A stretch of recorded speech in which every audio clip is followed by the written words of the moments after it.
आयोजन में अभी तक जो सबसे अच्छा काम हुआ है वो ये हुआ है कि एक महिला ने पंचशील कृष्ण या त्रिशरण पंचशील जो भी कहा जाता हो आ करके यहाँ रखा।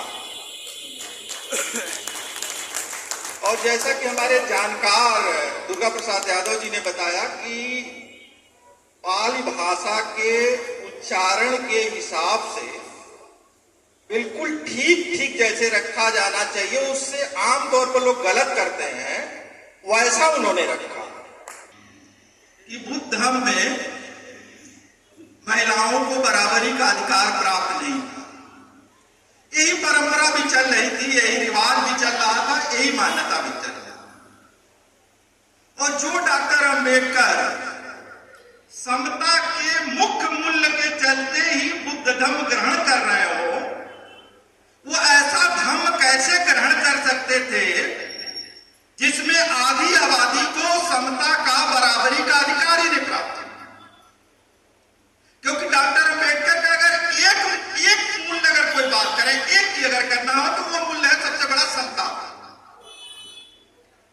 तो बाबा साहब ने, आप सभी जानते होंगे, करीब 125 पेज की एक किताब लिखी और सारे स्रोतों और तथ्यों से ये बताया कि बौद्ध धर्म में महिलाएं और पुरुष और महिला बिछड़ों और पुरुष बिछड़ों सब इक्वल थे। उस किताब का नाम है, आप जानते होंगे, हिंदू नारी उत्थान और पतन।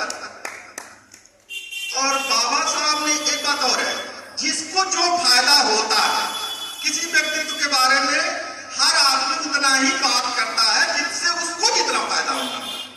जैसे बाबा साहब के हिंदी के 42 खंड भी पढ़ने के बाद मैं इस निष्कर्ष पर पहुंचा कि दलितों के लिए, पिछड़ों के लिए जितनी लड़ाई लड़ी है, जितना लिखा है, जितना त्याग किया, उससे ज्यादा लड़ाई, उससे ज्यादा संघर्ष, उससे ज्यादा त्याग, कुर्बानी उन्होंने इस बात के लिए किया है कि महिलाएं पुरुषों के बराबर हैं। लेकिन हम इस बात में अपने व्यवहार में विश्वास नहीं करते, क्योंकि ये हमारे मर्दों के फायदे की चीज नहीं कि हम ये मान लें कि हमारी बहन हमारे बराबर है, हमारी बीवी हमारे बराबर है, हमारी बेटी हमारे बराबर है, और हमारी बराबरी का दावा ब्राह्मणों, ठाकुरों, लालाओं के फर्क उतना ही जोरदार है जितना उसका जोरदार हमारे बराबर है। लेकिन ये हमारे फायदे की चीज नहीं है, तो इस पर हम ज्यादा बात नहीं करते, क्योंकि अभी भी चाहे सभा हो, चाहे सोसाइटी हो, चाहे मर्द है, तो जो बाबा साहब ने मर्दों के लिए किया है उसी पर ज्यादा बातचीत होगी। औरतों के लिए क्या क्या किया, उनका प्रतिनिधित्व क्या है, उस पर ज्यादा बात नहीं होगी। ये इशू नहीं है, मैं समय थोड़ा इस पर ज्यादा ले लिया। लेकिन बड़ी अच्छी बात हुई कि जो सबसे मुख्य कर्म होता है बौद्ध धर्म का, उस कर्म को इतने अच्छे तरीके से एक महिला साथी ने कराया। मैं बाबा साहब के सपने को पूरा होने के एक प्रतीक के रूप में देखता हूं। धन्यवाद।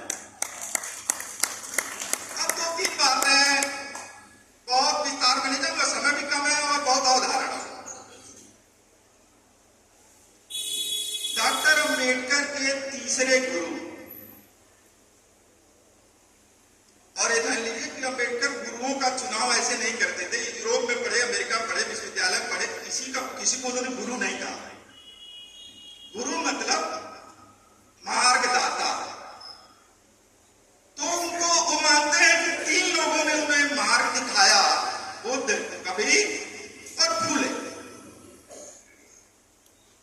डॉक्टर अंबेडकर के तीसरे गुरु ने सबसे पहले गुलामगिरी और रंग किताबों में और संवैधानिक और कानूनी तौर पर 1882 में इस बात की घोषणा कर दिया कि इस देश के ब्राह्मण, महाराष्ट्र में कोई ब्राह्मण ही थे, ठाकुर नहीं थे, उस तरह वैश्य भी नहीं थे, यानी द्विज और सवर्ण इस देश के पिछड़े दलितों, आदिवासियों और महिलाओं की संवेदना, स्वार्थों, हितों और जरूरतों का प्रतिनिधित्व नहीं कर सकते। यह पहली घोषणा आधुनिक काल में फूले ने किया। प्रतिनिधित्व से जुड़ा हुआ है।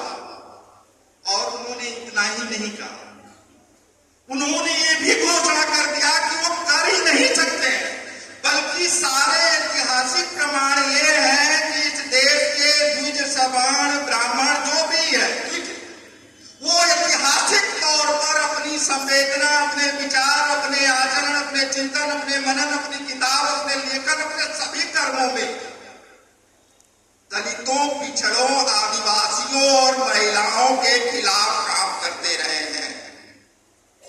और यही उन्होंने एक बात और की कि इस देश में अंग्रेजों से तो मैं थोड़ी उम्मीद कर सकता हूं कि वो हमारे हितों और हमारी संवेदनाओं के बारे में सोचें, लेकिन मैं इस देश के ब्राह्मणों से कोई उम्मीद नहीं कर सकता हूं कि वो हमारे हितों के बारे में कभी सोचेंगे।